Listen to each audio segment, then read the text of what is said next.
और जानबूझकर मैं गांव में आने के लिए तैयार था, लेकिन मुझे भी डराया गया, धमकाया गया कि गांव में आपके साथ इस तरह हो सकता है, ये हो सकता है, वो हो सकता है। उनके दिमाग पर इतना ज़बरदस्त प्रेशर ग्रामीणों द्वारा, पुलिस द्वारा, प्रशासनिक अधिकारियों द्वारा।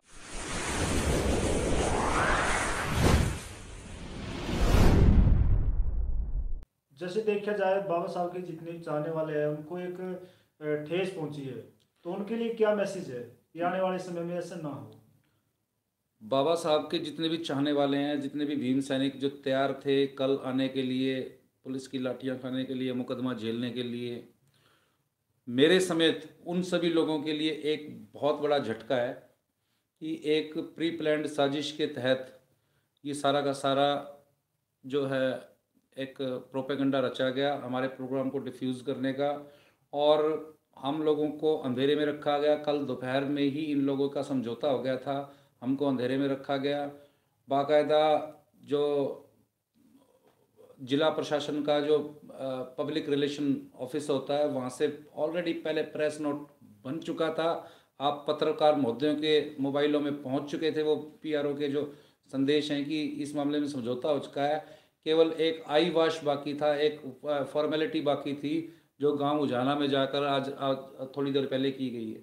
ये सारी चलती रहती हैं और हम संघर्षशील व्यक्ति हैं, संघर्ष में हार जीत चलती रहती है। आज हम लोगों को हमारे ही साथियों की वजह से, प्रशासन की तिकड़मबाजी की वजह से हम लोगों को बैक फुट पर जाना पड़ा है। तो ज़रूरी नहीं है, हम लोग फ्रंट फुट पर खेलने वाले लोग हैं और आने वाले टाइम पे हम फ्रंट फुट पर आके छक्के मारेंगे और ये प्रशासन सरकार देखती रह जाएगी। तो क्या काम होता है जो समाज के लोग हैं वो एकदम तो मरने मारने की बात करते हैं और फिर इस प्रकार एकदम से समझौते हो जाते हैं। देखिए, मैंने आपको शुरू में ही बताया, जो डॉक्टर बी आर अम्बेडकर समिति के सदस्य हैं वो बिल्कुल न्यूली यंग लड़के हैं। और जो यहाँ का पूरी बेल्ट है, ये जाट बहुल बेल्ट है, गांव के बिल्कुल बीच में रहने वाले लोग हैं। और उन लोगों के ऊपर पिछले 4 दिनों से उनके दिमाग पर इतना ज़बरदस्त प्रेशर ग्रामीणों द्वारा, पुलिस द्वारा, प्रशासनिक अधिकारियों द्वारा और हमारे समाज के कुछ नेगेटिव मेंटलिटी के लोगों द्वारा इतना ज़बरदस्त प्रेशर बनाया गया कि वो इस प्रेशर को झेल नहीं पाए और उन्हें मजबूरी में इस तरह का गलत कदम उठाना पड़ा। रात के अंदर में इस तरह का फैसला लेना। रात के अंधेरे में जानबूझकर ये समय इसलिए तय किया गया था, रात के में फैसले का। और जानबूझकर मैं गांव में आने के लिए तैयार था, लेकिन मुझे भी डराया गया, धमकाया गया कि गांव में आपके साथ इस तरह हो सकता है, ये हो सकता है, वो हो सकता है। हालांकि इस तरह की सिचुएशन जब हम पहले गांव में गए थे तब भी इस तरह की थी, लेकिन मैं उस टाइम भी गया था और इस तरह की कोई हरकत नहीं हुई थी। लेकिन इस बार उन्होंने मुझे ले जाने से साफ इनकार कर दिया कि आपको साथ ले जाएंगे तो कुछ ना कुछ गलत हो जाएगा। मुझे साथ नहीं ले गए और इस परिस्थिति का फ़ायदा उठाते हुए उन्होंने रात के अंधेरे में बंद कमरे में एक बड़ा अनकॉन्स्टिट्यूशनल सा और गलत सा फैसला इन लोगों ने किया, जो किसी को भी हजम नहीं हो रहा है समाज के। और पूरा समाज जो है, पुलिस प्रशासन और ख़ासतौर पे doctor B R Ambedkar committee उजाना की तरफ क्वेश्चन मार्क की नज़रों से देख रहा है कि ऐसा क्यों किया। तो आगे आने वाले समय में ऐसा ना हो, इस तरह की गतिविधि ना हो। स्टार्टिंग में लोग बाबा साहब की स्टैचू रख देते हैं, लेकिन जब लड़ाई की बात आती है तो हथियार डाल देते हैं। तो उन लोगों के लिए क्या संदेश है रजत सर? देखिए, मैं चाहे बाबा साहब की स्टैचू का मामला हो, चाहे किसी एट्रोसिटी का मामला हो, मैं अपने लोगों को यही संदेश देना चाहता हूँ कि या तो आप कोई लड़ाई की शुरुआत मत करें। अगर लड़ाई की शुरुआत करें तो उसे अंजाम तक लेके जाएं। बीच में इस तरह के शर्मनाक समझौते ना हों, इस तरह की परिस्थिति पैदा ना होने दें। इससे आपका ही नहीं, पूरे समाज का अपमान है, कॉन्स्टिट्यूशन का अपमान है, आपके महापुरुषों का अपमान है। तो भाई और मेरा भी एक संकल्प है कि इस तरह के लोगों के साथ हम लोग भी बिल्कुल उनका सहयोग ना करने का काम करेंगे। जो बीच रास्ते में जो समझौते करने का काम करते हैं, बीच रास्ते में लड़ाई को ड्रॉप करने का काम करते हैं, हम लोग इस तरह के लोगों का बिल्कुल सहयोग करने नहीं करेंगे। ये हम लोगों ने भी इस लड़ाई से कुछ सीखा है। इस तरह के लोगों की बिल्कुल सहायता नहीं करनी चाहिए जो खुद अपनी सहायता ना कर सकते हैं। तो भाईचारे की मिसाल देकर कहा जाता है कि डॉक्टर भीमराव अम्बेडकर न सिर्फ एक समाज के बल्कि संपूर्ण समाज के थे। तो वो कितनी जो है आज के दौर में हरियाणा में हम बात करें तो कितनी सही बात है? देखिए, भाईचारे का नाम देखकर हरियाणा में 80 समाज को छला जा रहा है। इसी गांव में लगाइए, इसी गांव में बाबा साहब जो भाईचारे की दुहाई देने वाले लोग हैं, वही लोग बाबा साहब की तस्वीर जब उखाड़ी जा रही थी, वो लोग वहाँ पर खड़े थे, पुलिस की हाँ में हाँ मिला रहे थे, एसडीएम की हाँ में हाँ मिला रहे थे। बाद में वही लोग फिर भाईचारे की दुहाई देने लग गए कि पूरा गांव राम साथ है, बाबा साहब की इज्जत करता है, सम्मान करता है। फिर वही भाईचारे वाले लोग प्रेस कॉन्फ्रेंस बुला के एससी समाज को धमकियां देना शुरू कर दिया। ठीक है, तो भाईचारे की अब इन लोगों ने अलग अलग इंटरप्रिटेशन कर रखी है। राजनीतिक लाभ, सामाजिक लाभ लेना हो जब भाईचारे शब्द का इस्तेमाल करते हैं, तो एक्चुअली में धरातल पर भाईचारा नाम की कोई चीज़ नहीं है। ये लोग आज भी हम लोग को चारे की तरह इस्तेमाल करते हैं। हम लोग को जब इलेक्शंस आते हैं किसी भी लेवल के, हम लोगों को यूज़ करने का काम करते हैं, तब भाईचारे का जाल फेंकते हैं और अक्सर हमारे लोग इसमें फंस जाते हैं। आज भी जो हुआ, हमारे लोग भाईचारे के ट्रैप में फंस गए और ट्रैप में फंसने के बाद आप लोगों को पता है आपका शिकार होता है। और आज मेरे समाज के जो ग्रामीण हैं उजाना के, उनका शिकार हुआ है। जब मामला प्रशासन के साथ था तो इसको जातीय रंग क्यों दिया गया सर? जातीय रंग हम लोगों ने नहीं दिया। जातीय रंग की देने वाले, शुरुआत करने वाले गांव उजाना के लोग थे। सबसे पहले एसडीएम को जाति विशेष के करीबन 200 से ज़्यादा लोगों ने दस्तखत करके शिकायत दी थी कि बाबा साहब की प्रतिमा यहाँ से हटाई जाए। तो आसानी से अंदाज़ा लगाया जा सकता है कि जातिवाद की शुरुआत कहाँ से हुई।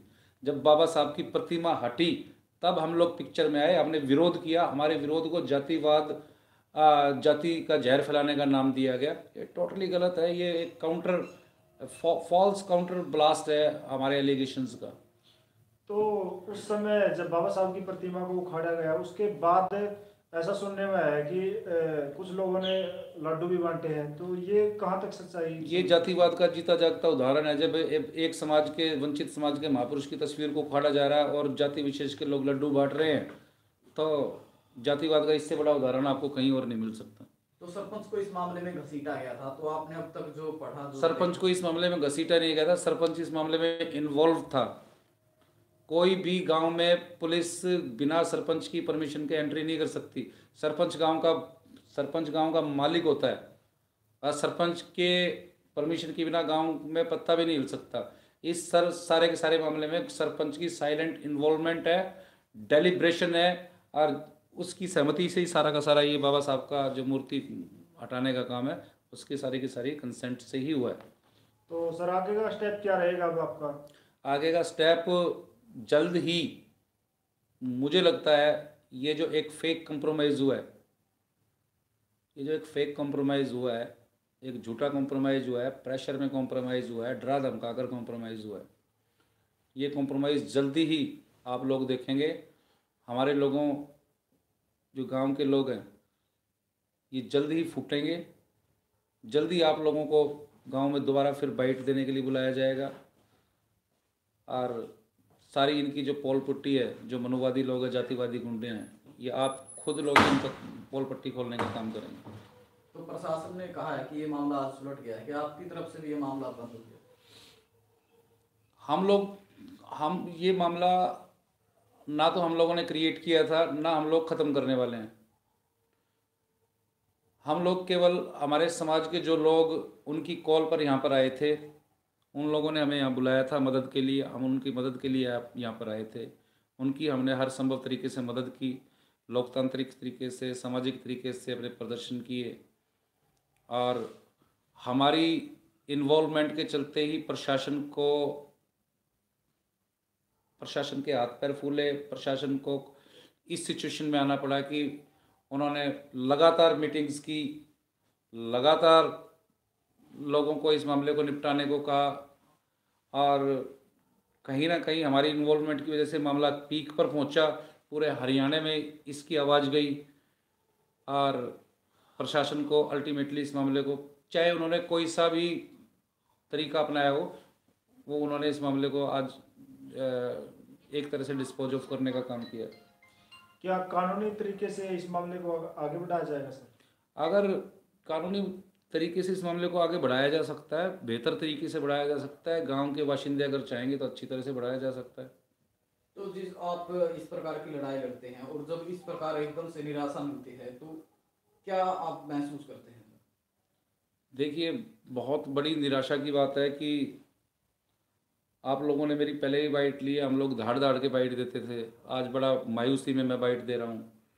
जब कोई लड़ाई हम बिना नतीजे के, बिना पॉजिटिव नतीजे के उसको निपटा कर जाते हैं तो निश्चित रूप से निराशा होती है। इस मामले में भी निराशा हुई है और ख़ास तौर पे हम अपने एससी समाज के जो उजाना गांव के ग्रामीण हैं उनसे बहुत ज़्यादा निराश हैं कि उन्होंने बहुत जल्दबाजी में और डर कर एक बड़ा गलत फैसला लिया, समाज विरोधी फैसला लिया।